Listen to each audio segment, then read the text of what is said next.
George Piero, I'm the special agent in charge of the FBI's Miami field office. As the sheriff mentioned, the FBI is working very closely with the Broward Sheriff's Office, supporting their ongoing efforts here at the airport. We're working jointly, doing all of the witness interviews as well as the suspect interview. The investigation is very early. We have a lot of preliminary information that we are going through, but at this point our role is to actively support the Broward Sheriff's Office until we make a determination on the nature and the motive of this incident. Thank you. We've heard about a shooting in Terminal 1. What can you tell us about that? Just refer to the camera. At this time, there's been no shooting at any place else but at the downstairs of Terminal 2. There's no confirmation of any shooting. As a matter of fact, at this point as I speak, the only gunshots fired at any time during this horrific incident have been downstairs in Terminal 2. What happened at Terminal 1? Sheriff Israel speaking. You said they heard shots upstairs. It seems like somebody got injured evacuating, nothing to do with any type of gunshot or anything like that. Light truck operator heard shots after the initial lone shooter at the other terminal. He heard shots directly behind him inside the parking lot. We've had no confirmation of that. We have law enforcement personnel, both federal, state, and local, throughout the airport. No law enforcement this time has confirmed that there's been any gunshots other than was fired at Terminal 2. We also saw someone being arrested. Is there another person possibly involved? Not in the shooting aspect of it. We're reviewing tapes. If someone was arrested, it might be for a plethora of things. But to my knowledge, no one was taken into custody.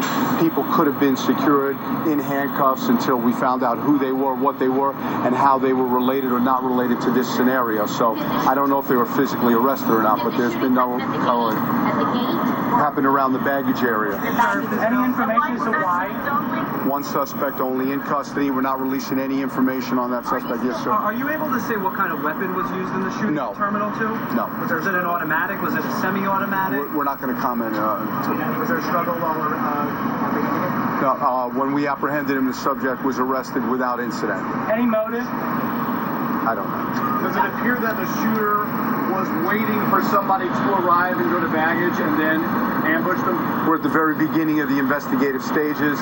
That's what this is all about. That's why at this point the lead on the investigation is with the Broward Sheriff's Office.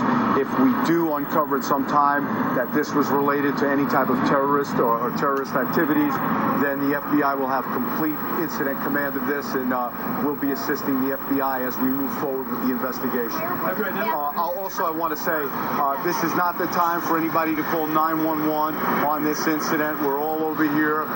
If you have a real emergency, of course, but if it has involved you, please keep the 911 lines open. And if you need information, you can follow us on Twitter at Sheriff. At Broward Sheriff. Twitter at Broward Sheriff. Sir, have you been able to identify any vehicle at the airport that might belong to the shooter? Not at this time, not to my knowledge. So at this point there doesn't appear to be a terrorism indication at all, or too early? No, it's too early to say either way on that. That's what's going on right now. The baggage area where they were coming from, where were those people coming from? Where were they? Do you know? What flight were they there? I do know what flight, but we're not releasing any information until we can positively identify the victims and in a respectful, dignified manner notify the next of kin. We won't be giving up. No. Can you say victims were men, women, or children? No, we're not going to release. This guy acted alone? At this point, it looks like he acted alone. Were they part of a family? Second active shooter within the last 35 minutes. Can you speak to that? Yes, at this point, there's no second active shooter. There are no victims suffering for any gunshot wounds.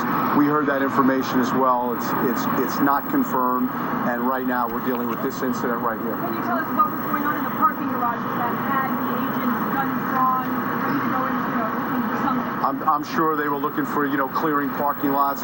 We have a variety of SWAT teams out and assets out clearing the entire airport to make sure it's safe. So just doing their job, working very hard and diligently. Mr. Daly?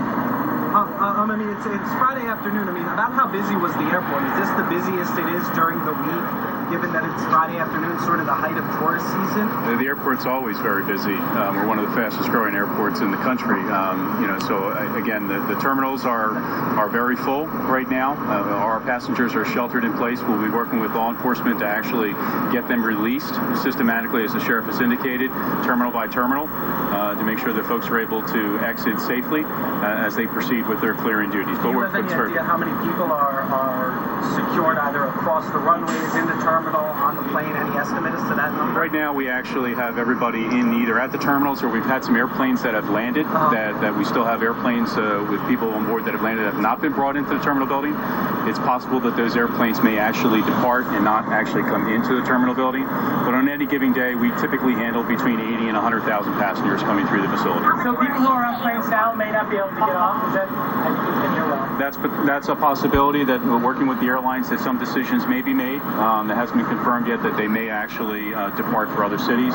We're going to go through the terminals, again, very slowly and methodically to make sure everything is clear before we make any decisions about releasing additional passengers into the building on top of those that are already still in the facility. How many were in that Terminal 2 when you shooting? I don't have that information. Do you know how many were in the baggage area? I don't have that information. Dozens, Typically in a baggage claim, there could be hundreds of people at any one time, but I don't know what the number was at that particular moment in time now. And how many planes have landed and not allowed to disembark? I don't have the number of those that are on the ground right now. Where can passengers get that information? Are you going to put that on your website? We're going to put information out through on our website and also on Twitter at FLL Flyer. What happens to people on the runway? Sheriff Israel, can you give us a timeline? When, to your knowledge, do you know, did the shooting begin? How long was the shooter at large? Where was he inside the terminal? I mean, how extensive was the And where's he being interrogated? As I said before, it happened just before 1 o'clock. We're not going to give out any specific information about the logistics. And as I said before, shortly thereafter, almost immediately after the shooting. Who apprehended him? He was apprehended by a Broward Sheriff's deputy, and he was taken into custody without incident. Sheriff, did the gunman check the weapon into his luggage on an Air Canada flight, then fly here, land, take the weapon out, go in the bathroom and load it? As I said before, that's all part of an ongoing investigation. So we also heard that he gunned down after the shooting and laid on the floor. Can you talk about it? I haven't gotten that far. All I know is the gunman is in custody. He's being interviewed by a team of FBI agents and Broward Sheriff's deputies.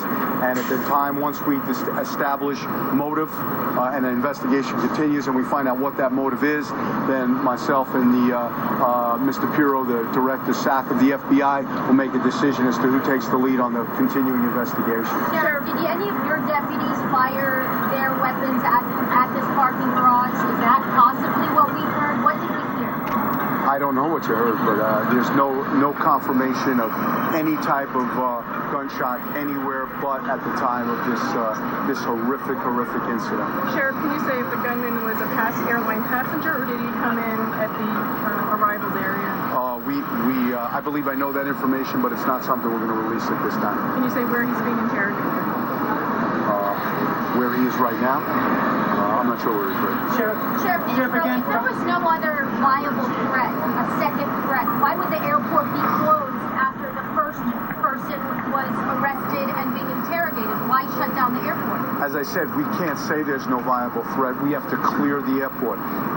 It's just a common sense approach. My concern right now, not only with the families of those who lost, but my concern is with the citizens of Broward County. And until myself and the director of the SAC of the FBI, until we believe that this airport is a safe place and people can move about, it won't be opened. Last question. Excuse me, Amy? How many deputies at the airport at the time of the shooting? I'm not sure. Thank you very much. Please follow us at Broward Sheriff on Twitter. Can you just tell? Okay, so that was the Broward Sheriff giving a press conference. And so definitely follow them on Twitter for updates, information regarding your family.